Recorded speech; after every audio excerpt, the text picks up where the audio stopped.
Hello, hello students. In this video, we are going to discuss about the transient response of series RL circuit for DC step input. And I am happy to introduce myself Dr. N. Batmavati, working as an assistant professor in General Engineering Division of Science and Humanities Department in RMD Engineering College. And now we are going to discuss about the transient response of series RL circuit for DC step input. So already we know that what do you mean by transient response?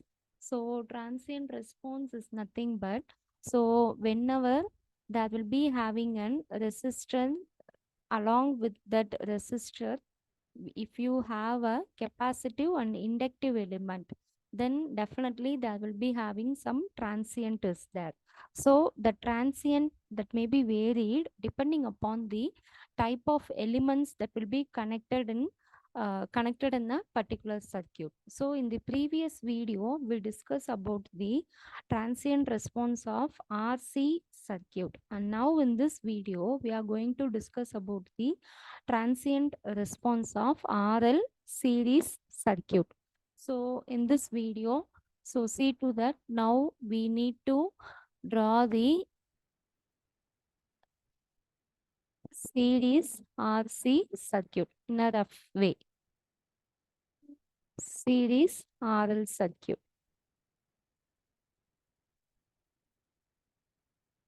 Just a minute.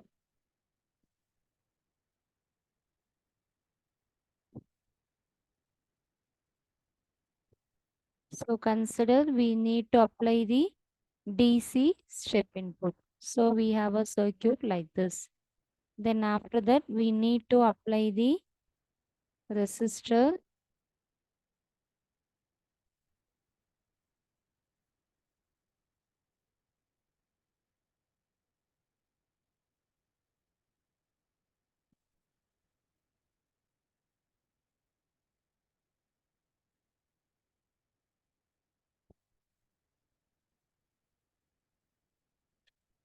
So this is your series RL circuit.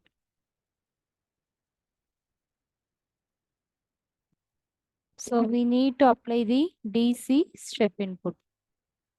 That is, we are taking the DC step input is V into U of t. So now what we are going to do means, so consider in this closed loop, the current passing through the closed loop is I of t.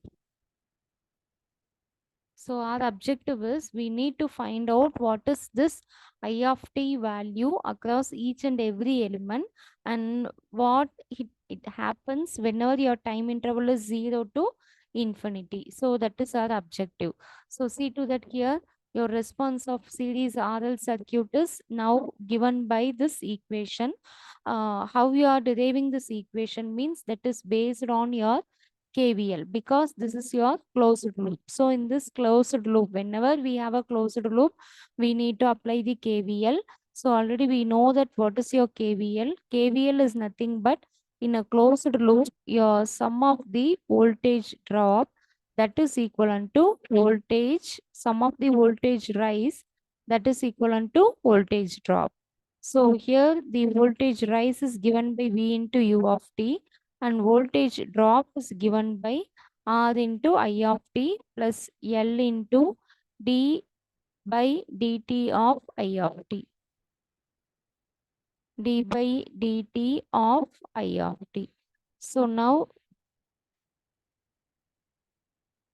now see to that, already I told you that is whenever if you want to find the transient response for the given circuit, the first step we need to apply the Laplace transform. Then if possible, we need to apply the partial fraction for simplification. Then only it is possible to find the inverse Laplace for the particular expression. So through the inverse Laplace transform only, we need to find out what is the response of the circuit with respect to the time interval. So now this is your equation number 1. So from this equation number 1, if you are applying the Laplace transform for this equation number 1, see to that we are receiving this statement, that is R into I of S plus L into S into I of S. So when we are receiving this S means, so already we know that your Laplace transform of your d by dt that can be rewritten as S, and I of t is rewritten as I of S. Then L is a constant term. So L into S into I of S minus L into I of I naught. So already we know that your current passing through the inductor at time t equivalent to 0, we can take this I naught equivalent to, that is I of 0 equivalent to I naught. So if you do the simplification further, then we are receiving I of S uh, into R plus SL minus L into I naught. So after simplification, we are receiving that V into U of t. Already we know that V into U of t. So here V is nothing but your magnitude and U of t is nothing but your step input. Always your Laplace transform of the step input is U of t. That is your Laplace transform of U of t is equivalent to 1 by S. So V by S plus L into I naught, that is equivalent to I of S into R plus SL. So now if you want to find out what is the current passing through the um, through this inductor, then we need to find this I of S. Then we can write this equation as a I of in terms of an I of S. So I of S equivalent to V by S into R plus SL plus L into I naught plus R plus SL. So here see to that already we know that if you want to find the inverse Laplace for the particular term, then your S term will be, that is, it should not contain any coefficients. So now if you want to find, if you want to rewrite this equation in terms of S into S plus value, now I am taking this L as a common, then we are receiving the second step, that is V by SL into R by L plus S plus, if you are taking again here L is a common, then both the numerator and denominator is having L, then it will get cancelled. Then we are receiving L into I naught divided by L into R by L plus S. Both this numerator and denominator L will get cancelled. So now V by L into S plus S plus R by L plus I naught into S plus R by L.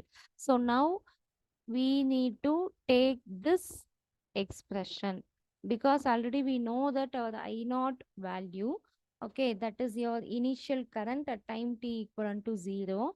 So that's why we need to take only this first expression. So for this first expression, we need to find out the partial fraction. We need to apply the partial fraction.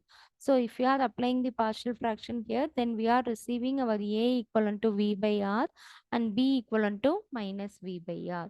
So instead of this, we need to substitute this values V by R plus B into S plus R by L.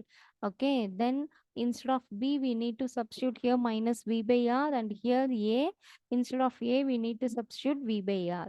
So V by R divided by S plus minus of V by R divided by S plus RL plus I naught into S plus R by L.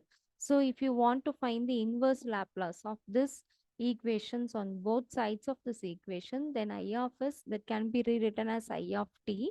I of t is nothing but V by R minus V by R into, already we know that our Laplace transform of, that is our inverse Laplace.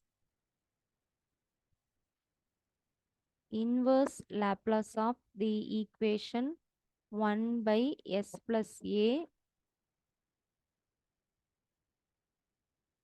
that can be rewritten as e to the power minus at. So that's why here see to that V by R minus V by R e to the power, instead of A we have an R by L. So minus V by R into e to the power minus R by L into T plus I naught into e to the power minus R by L into T. So if you want to find out, so this is your current expression. Okay. And next one is your voltage across the inductor. So voltage across the inductor is given by L into d by dt of I of t. Already we know that. Now instead of this I of t, we need to substitute this equation. And now see to that if you are substituting this equation, then we are receiving the first term. Then if you are applying the differentiation here with respect to the time interval t, then we are receiving VL of t is nothing but V minus I naught into R into e to the power minus R by L into t. And now with the initial current I of t, that can be rewritten as I of t equivalent to V by R minus 1 minus e to the power minus R by L into t. That is again we need to substitute in this equation. Okay. So now see to that in this equation we need to substitute. So we are receiving that is I naught into e to the power minus R by L into t. Now we need to find out what is the voltage across the inductor. So far we know that what is the current passing through the inductor, and this is your voltage across the inductor. Already we know that your voltage across the inductor that can be mentioned by L into d by dt of I of t. So instead of I of t here we need to substitute these values. After simplification we are receiving VL of t equal to V minus I naught into R into e to the power minus R by L into t. So if you are substituting t equivalent to 0, then what happened? I of 0 equivalent to I naught. How we are receiving this I naught means, so here your V value, your e to the power minus R by L. So anything that is e power 0 means that is 1. So now here I naught into this value. Okay. So with the initial current of this, substitute t equivalent to 0, your I of 0 equivalent to I naught and I of infinity equivalent to 0. Then VL of t equivalent to VL of 0 equivalent to V, and then VL of infinity is equivalent to 0. So this is your transient response of series RL circuit with DC step input excitation. So here there will be a little changes while we go for our AC input, and problems are also we are expecting from this derivation. Thank you all.